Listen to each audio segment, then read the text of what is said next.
I can see it already. We're gonna pour this wall, and in one spot, it's just gonna go boom because of something we forgot, and there's gonna be concrete everywhere. I can see it already.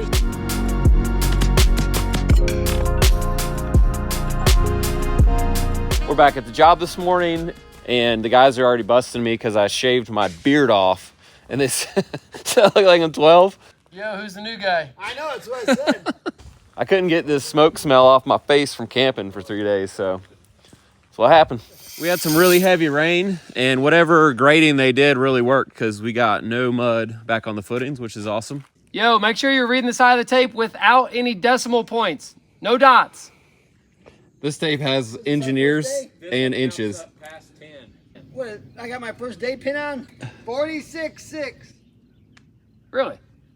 That's good. It's got It's like we tried to go metric and they just failed. there's no eights, but the problem is they're like the same size as eights. They look like eights. Yeah. Don't they? Yep. If you didn't know better, you'd say, oh, that's eights, but then there's 1, 2, 3, 4, 5 eights. Yeah, we get it. All right. Okay, that doesn't work. Half, no. Okay.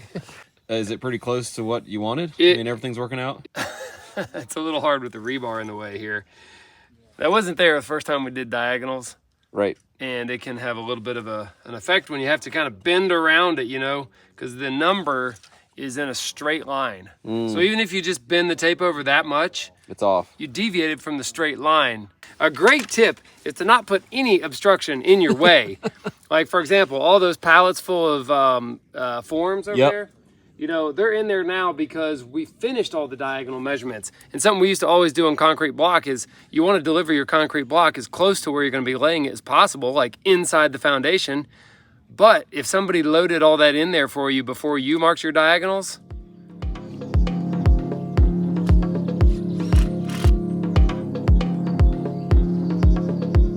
We got our 6-foot panels delivered over the weekend, and they'll sit on top of these 4-foot panels. We're gonna start setting those and then do our whalers and our strong backs on them. How's it feel? They're not light by any means. Okay. Well, that wasn't too bad. Wasn't too good. I think it was easier to do it this way because if we would have had 6 here, we would have been trying to stand a 4-footer on top or climbing a ladder with one every time. And he said we could stagger them too, but he said it didn't matter. To stagger them there. That would have got even more confusing. Yep. We do the whalers and shit on the inside as well? No, because it's all just braced to the outside through the ties. And he even said, don't look at the inside, especially you, Jono. He said it'll look crooked until you start pouring concrete in it and it pulls out. You know what he said? Did you hear him say this? Mm-hmm. He said if you go crazy and try to brace the inside, it's concrete so heavy it'll like maybe pop your bracing and then it'll slam against those. And he's seen them where it slammed these so hard, it opened them up and the whole wall just went. Are you injured from wakeboarding? Yeah, I'm more injured though today than I was the day it happened. Dude, can I get a new partner, bro? Seriously, I don't want him as a partner. I love how he calls it wakeboarding too, but really he was just getting drugged through the water face first. He was the one calling it wakeboarding. stand up, yeah! Yeah!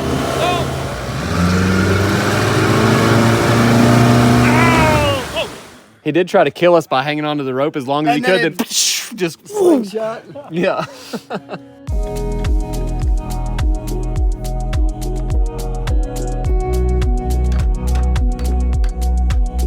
So now we're putting our permanent brace on, like, I don't know, 2/3 of the way up or better. Then we can take this temporary one off. And then we're gonna do this every 8 feet down the line. This is 2 feet from the end, then every 8 feet.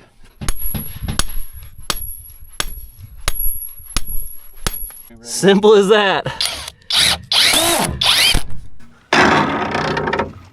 A little slow, huh? No, we're flying. What are you talking about?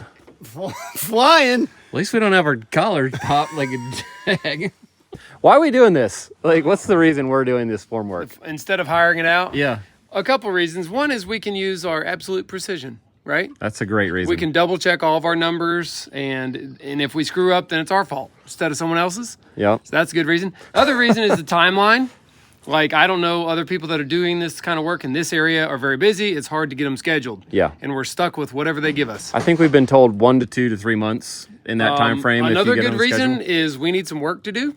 So we're actually here on site, you know, working and getting paid to do work. Yeah. I think most people that work. You don't want to tear like apart do that. like 5 other termite-ridden stairways? No. No, if I had to find like random side jobs to fill the time gap, it would be pretty terrible, actually. I've turned down a lot of side work, and I'm happy about that. What else? I don't know. I'm sure there's some more reasons. We want to learn something new. Yeah. That's another thing. And these YouTube videos aren't going to make themselves No, if we're they not do doing not. anything. I think it's going to come out slightly less expensive for the homeowner, too. I hope rent it the does, forms too. and have us do the labor. I talked to a guy this weekend. Yeah. And he said between like $650 and $800 a yard is what they charge. Okay. Which came out to like 50 grand. Yeah. Well, this is about 60 yards, I Yeah. think we estimated, Yeah. inside the forms. Is that right? Is that what we did? I think 67 I did it. Okay. Yeah, so, I mean, it costs like $8,500 to rent the forms. Mm-hmm. All right? Plus our labor, plus the our concrete, labor, plus the tearing them con- off. Yes. So if that comes out less than 50,000, which I think it will, then we save the homeowner money. Nice.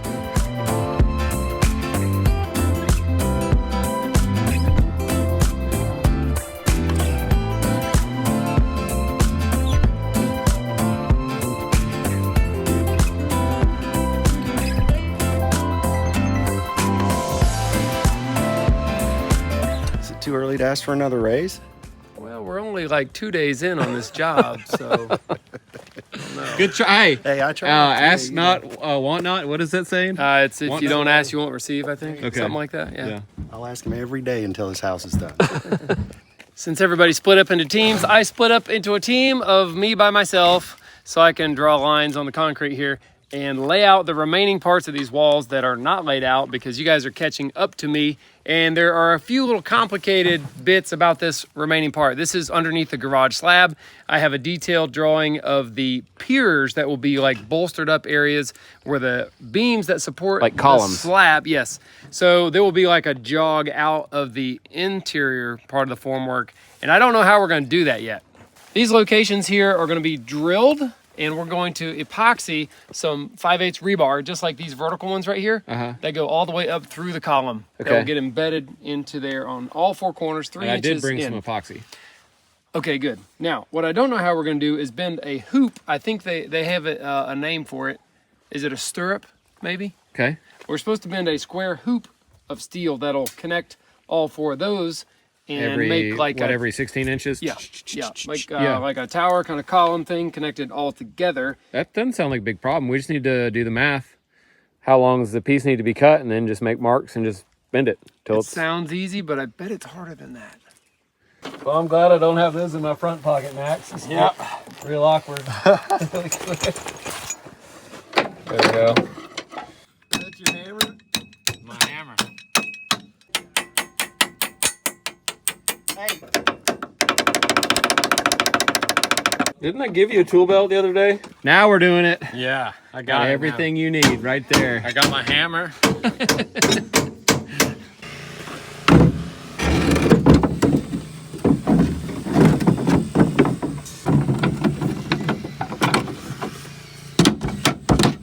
The last thing I have to do right now is to lay out the last column that's going to catch the last I-beam that will form the edge of the slab. That's an important one. On which the house wall is built on. Yeah. Okay. That separates the house from the garage. Yes, it does. So I was trying to get information on, does the slab go perfectly flush with that wall framing on the inside so the wall fully bears on the slab? That kind of makes sense. I'm just trying to decide here. If that's the I-beam, there's going to be a pan material that goes back into the garage, and then we'll form with a board here, and then pour the 6-inch concrete right there, right? Yeah. And then on top of that, on the very edge, will be a 2x6, Yeah. pressure treated, Yeah. bolted down with a plate there. Yeah. And our wall on the house is actually about 6 inches higher than the slab. So that's all concrete wall. Yeah. And then there'll be a floor truss here, right? Now you're getting it. And then the framing will go on up. Framing goes up, subfloor comes in right there. You run out of paper or wood. I should have started down lower. I need a bigger board. Give me a board.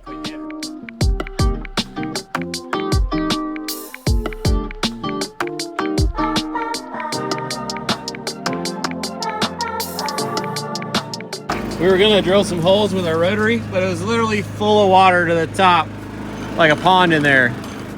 So I'm thinking we should probably wait. Jamie said blow it out and then blow some WD-40 in it. Okay, well that's his drill. Yeah.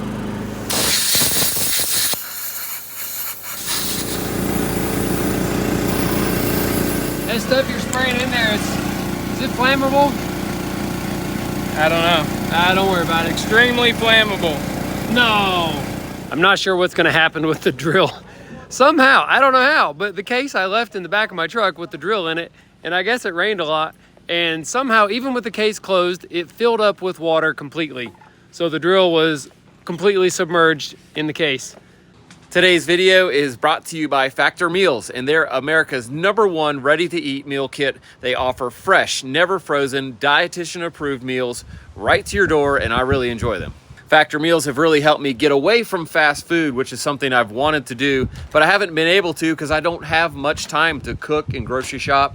But with Factor Meals, I get a healthier option that's cheaper than takeout, faster than fast food. There's no prep, no mess, no cleanup. It's awesome. And I eat a lot of their vegetarian options. I'm not vegetarian, but if I can eat vegetarian and I like the taste, I love to do it for some meals. Factor has great tasting meals that are very eclectic in flavor, which I like. My kids are waiting on me. We'll finish this at the pool. Got it.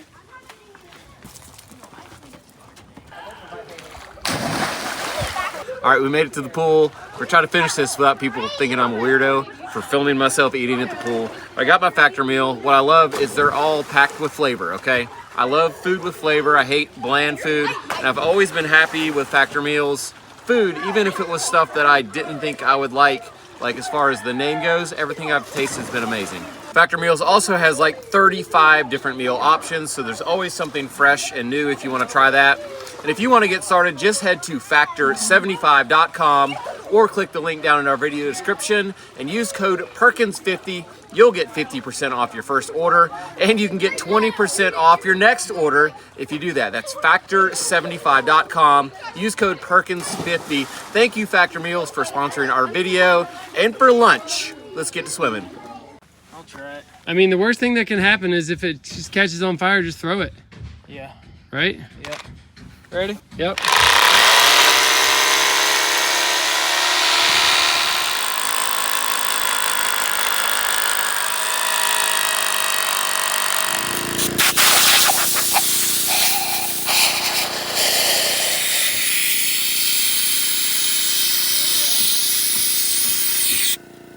Check that one out.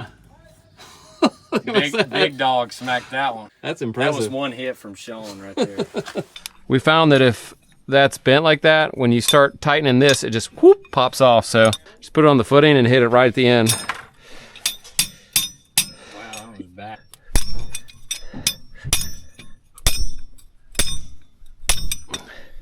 Man. That one's got a long way to go.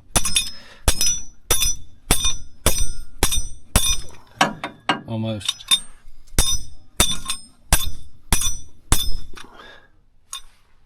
That'll probably work. Yeah. Okay.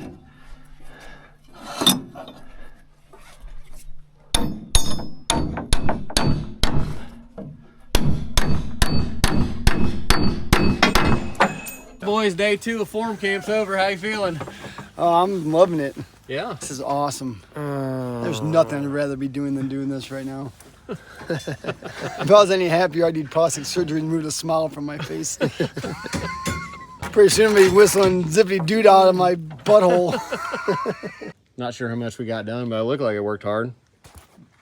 Look at that. Looks gonna be deceiving. Bro.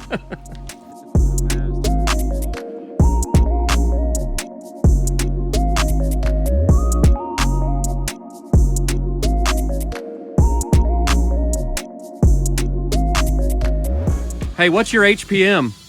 Holes per minute. Yeah. Today is probably about 45 seconds. Oh, less than 1 HPM. Yep. Wow, Yeah. that's incredible on HPM if you know anything about it. We use the new Vever. It's a made-up term. We got the Vever Yeah. with the inch bit. Yeah, Dude. yeah. That thing Done. actually, I was impressed. Yeah. It goes. I'm a little upset though. So right now out here killing our backs, drilling all these holes, And then the new guy comes over and starts sticking steel in our holes. Like, dude, we just drove around the whole country, and he's like, "I'll park the car." You know, you're like, "Dude, get out of here. Stay in your lane, bro." Yeah, get him started on that wall. Yeah. Yo, yeah. wall guy, get off our steel. You know what I'm doing? I see what you're doing. That's why I was asking. Okay. Well, I've never done this before, but I can tell you it's not really easy. That was my first one. Okay. It actually turned out looking pretty nice. Yeah. But it's oversized, Okay. too big, Okay. and it's too. Oh, I see. You got your little. Yeah, I got drawing. a little diagram here. Okay. So this one is closer to accurate, but the end turned out really kind of ugly. Okay. And what I'm doing is I'm trying to figure out how much distance is taken up in the bend. Yeah. Because it's not a mystery about how big I need it to be. You're all sunny just- out here. All right, there Dan. you go. It's just how much of the distance is taken up in the bend so that I can mark these ahead of time. And So you it's cut really- it to the right length ahead of time and mark it at the right spot. I got it. It's tough. It is. Well, and when you get to the end, it's actually almost impossible to make that bend with the two hooks. Yeah.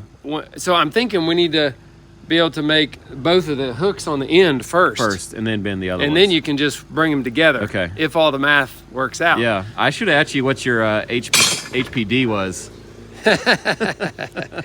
Yeah. If you know what that is. Per day, yeah. It's not good. You know you need 60 of those, right?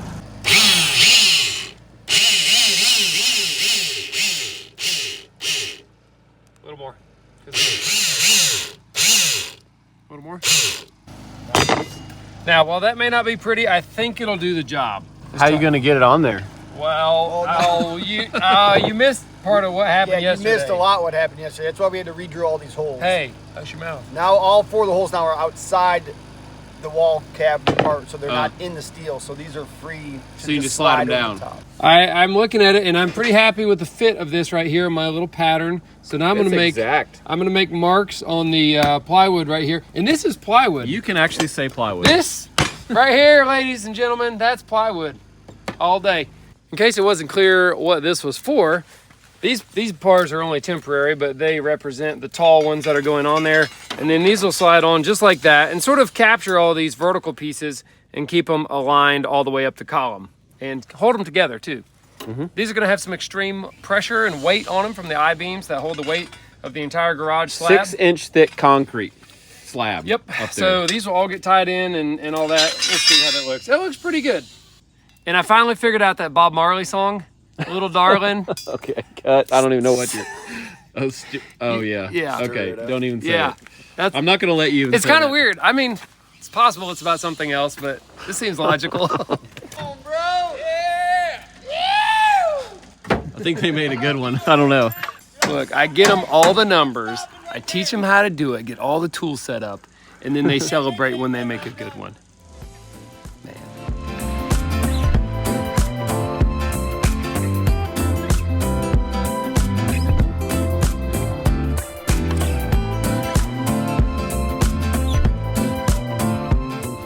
Jamie's gonna get the epoxy mixing up here. Ooh. Yeah, now you do have to waste a tiny bit, I think.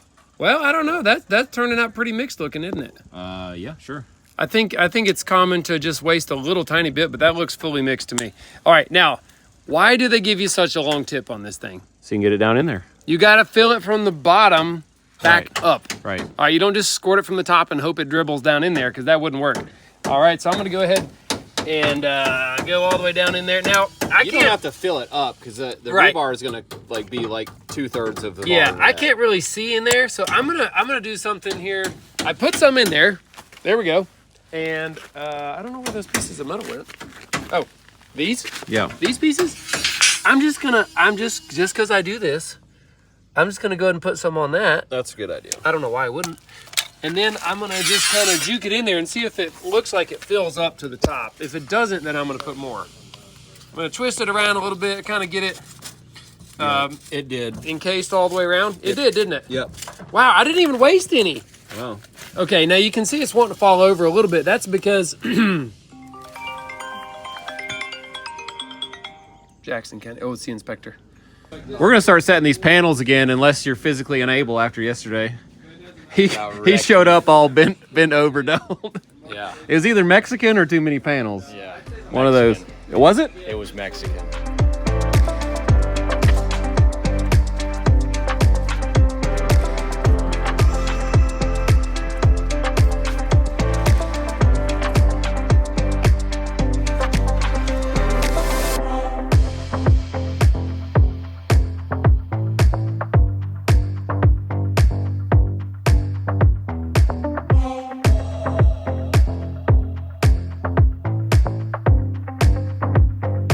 So Jamie took that phone call for 5 minutes, and I think this is 5-minute epoxy. I don't think it was even 5 minutes. Look, I cut this apart, and the epoxy that's mixed is already hard as a rock.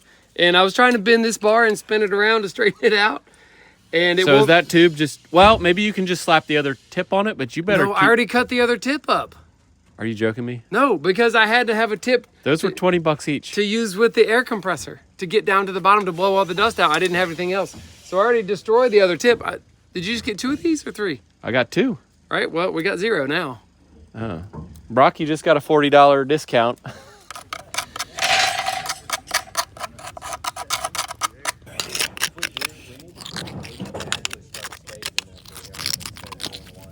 I can tell you I did not like having to mix that by hand, but it still set just as fast. I could barely even get it down in the hole and get the bar in there before it started setting. So I'm confident that it's mixed up just fine.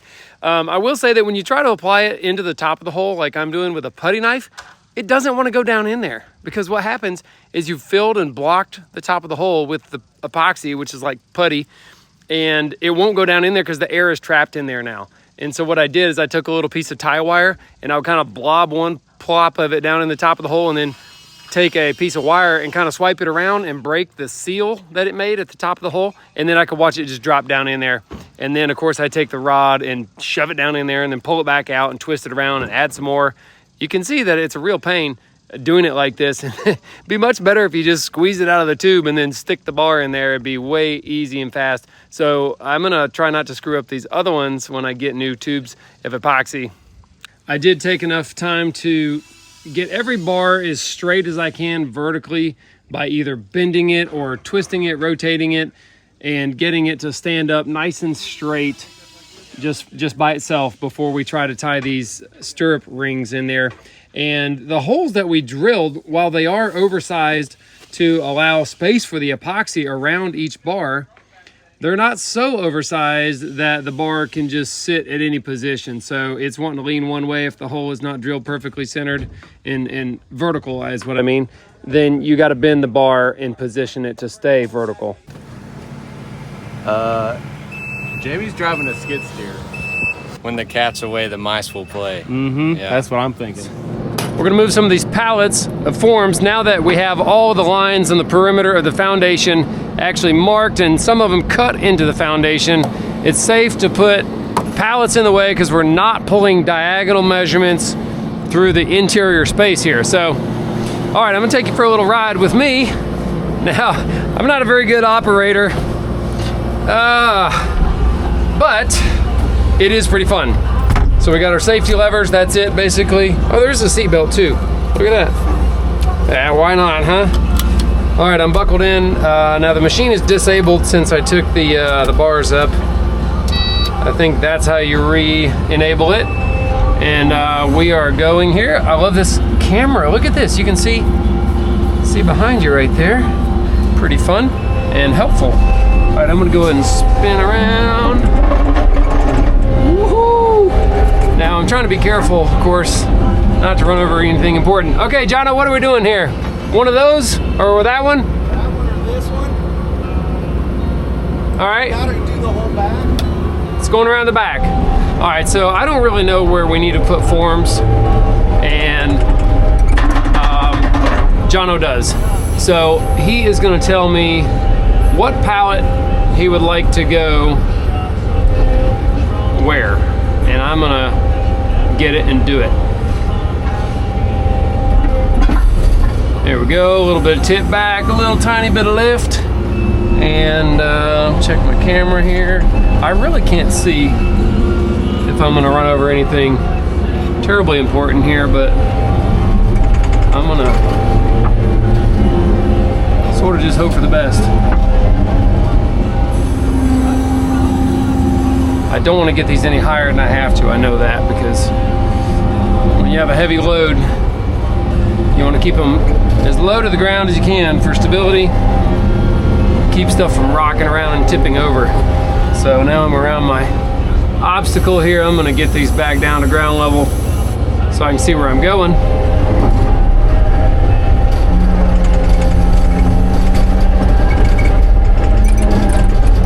This will save a lot of time carrying and a lot of effort. You want me to go farther or not really? I probably can't get a lot farther than where you are. You want it right there? I can come a little farther, but that's, you happy with that, or come farther?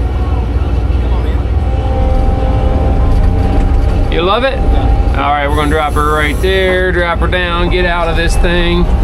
And all right, you want another one moved? I guess I can get through here. This thing is really actually quite nimble and fun to drive even. I'm just having to zigzag around everything here.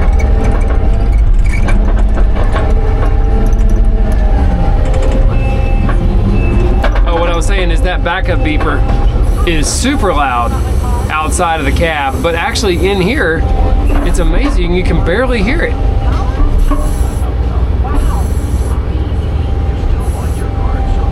I don't know how they did that, but when you're outside, that thing really almost hurts your ears without hearing protection.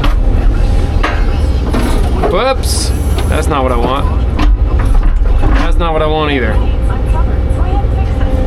All right, you can see why having somebody that is really good at this saves time. And I'm on a little bit of a twisted part of the ground here, so the forks are twisted compared to where the pallet is sitting. And so it's making it really hard, really, oh mercy. It's making it really hard for me to get in there. And you know what, I'm gonna just go with that because it's stuck on there and we're doing it. That was really bad. Okay.